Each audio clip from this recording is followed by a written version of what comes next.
Andrew Gwynne, Labour MP, Shadow Minister for Public Health. You were elected in 2005. This is Mental Health Awareness Week, as you will know. When we spoke at the end of 2021, you told me that you only felt good because you take antidepressants. We're nearly 18 months on from that. How is your mental health today? Oh, my mental health is brilliant. I wake up, feel normal, whatever normal is, my cheery self, get on with the day, nothing troubles me, well, almost nothing, and it's great to have my life back. Are you still taking antidepressants? I am, yeah. And do you think that is why you feel good? I think it's a big part of why I feel good. Obviously there is some kind of chemical imbalance going on in my body and the pills help to fix it. My GP's not concerned about me having been on them now for some time. She says if it's working, it's working, and you know, I'll take her advice on it, and it is working. But there's also living in happier times, things are going well, so all of those things give you a personal boost anyway. Have you tried talking therapy? I have. One of the things that John Bercow introduced when he was Speaker was greater mental health awareness amongst members of Parliament.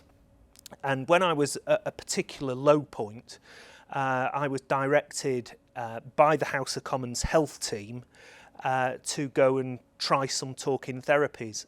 I don't know whether it worked or not. It was a bit awkward from time to time, talking about, I suppose we're doing it now, talking about your circumstances, your mental health. It wasn't a game changer for me in the way that it is for some people, but certainly I think it's commendable that the House of Commons as a place of work offers a whole range of treatments, not just to members of Parliament but also to people who work there either as MP staff or work for Parliament itself, and that's what good employers should do. And I think that though there are brave, courageous members of Parliament like yourself, I can think of Jonathan Gullis on the Tory side, who have spoken out about their own challenges. Personally, I think that's the tip of the iceberg. And other people still don't feel able to speak out in the way that some have. When you spoke out, did some people talk to you privately? Obviously, it's totally confidential, don't want to know who they were, but did it help other people to open up about their own struggles? It did. I was contacted by email, by text message, and stopped in the corridors of power by colleagues on both sides of the House, to say how refreshing they found me talking about my own mental health, but also to say I'm going through something similar. And from time to time I do see people where I can see the signs that they're struggling a little bit, and I'll go over and just put my hand on the shoulder and have a little private chat with them.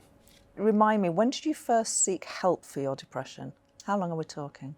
You're getting on for a decade now. So I've struggled with my mental health for a long period of time. But where it really tipped me over the edge was in 2010 when I had a pulmonary embolism. And I was in my 30s, almost died, with a young family, and that does kind of hit you like a ton of bricks. And it was for probably a couple of years after that I struggled on, and it reached the stage where I felt really, really unwell, and that's where I took advice from the parliamentary health team, and things rolled from there. I don't know if this is too personal. You said you felt really unwell. Symptoms, are you able to disclose any of the particular symptoms when you thought, you know, this is, I need to get some help here? So when Churchill talked about the black dog, the black dog is a thing. Right. Just this cloud descends on you and you can't get your mind straight about anything. Everything is,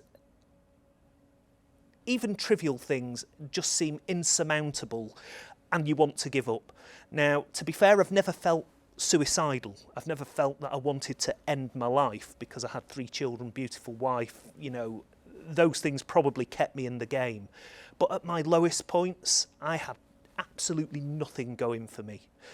Even the fact that I've got the best job in the world representing the town where I've always lived, grown up, gone to school, brought my own family up, a real privilege to represent your hometown in Parliament. You know, that in itself is a privilege, but none of it meant anything because I was right on the floor.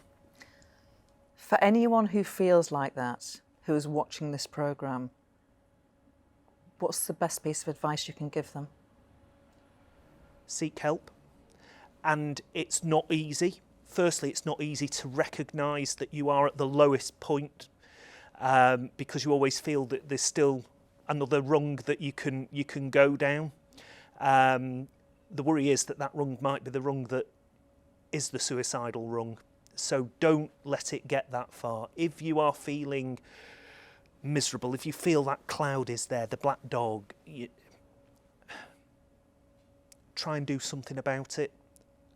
There is help there. There is organisations out there. There are people that will listen, that will help, that will point you in the right direction. Please use them. What you've just described is very happy because you have shown how to live with depression, and you don't have depression now because you've sought help and sought treatment. So we've just had the coronation. Yeah. You were one of the tiny number of Labour MPs who got in Westminster Abbey. That's right. To see the drama. It was like a sort of raffle, really, wasn't it? Entering a raffle. And you got a winning ticket. I did. I felt like Charlie Bucket in Charlie and the Chocolate Factory with his golden ticket. You know, in itself, the invite is beautiful. It's hand-painted and it's got the Green Man and it's got all the flowers of the United Kingdom, and I'm getting it framed because it's something that you want to keep forever. But the event itself, I mean, it's just Britain at its best, isn't it? We do pomp and ceremony, and with a wonderful experiences, you know, in historic Westminster Abbey, a coronation ceremony that dates back to William the Conqueror, just magnificent. You know, some on the left would say it is anathema. The very fact that we have a monarchy is anathema to the concept that people will work their way up. Nothing should be a birthright. What do you say to them? On a logical level, I get the argument. But look, we are a constitutional monarchy. This is the system that we've got. I don't sense that there is a great popular push, certainly not in my constituency, for a change to that. And on one level, I actually quite like not having a political head of state. I don't know what Charles's political views are, and I don't want to know what Charles's political views are. He is there to serve the nation, the Commonwealth realms, and he will have to work with prime ministers in the UK and across the other realms and territories that will be of differing political persuasions, and do that within a constitutional framework. The problem with an elected head of state is that at any one time half of the country is against them. You know, I'm quite sure that there will be a sizable number of people that would quite like to see President Farage or President Johnson. I'm not one of them. I wouldn't mind to see President Blair, but I know there is a sizable number of people that would say, you know, not my president. I think a constitutional monarchy is the best fit for the United Kingdom, and I'm proud to have played a small and insignificant part in the coronation ceremony. Wow. Beautiful, beautiful. Final question. You have a big job for the Labour Party. You're on the front bench, you're Shadow Minister for Public Health. You'd like to be the country's Minister for Public Health. Imagine it happens. Certainly not in the bag, but imagine Labour wins the election. You're walking at Whitehall, you're going and sitting behind your desk as a health minister. What's the first thing you want to do? Well, I think firstly, the fact that it is a prospect, it's not in the bag, but it is a prospect, shows just how far the Labour Party has come in a short period of time. And I don't think we give enough credit to Keir Starmer for pushing through some very clear reforms and changing our party and getting it back in the game. The thing for me is getting prevention embedded, not just in the Department for Health and Social Care, but across government departments. Because until we tackle the ingrained health inequalities that are far too prevalent in too many communities across England, we are not going to tackle some of the key issues that face communities in this country. And that means having better housing, better environment, cleaner air, better leisure facilities, better care for the elderly, better education, job opportunities, training, better transport to get kids from deprived communities who are trained up to access the jobs of tomorrow. All of those things actually impact on somebody's health and well-being. It can't just sit in a silo in the Department for Health and Social Care. So we've got to get a whole government approach to tackling health inequalities in this country.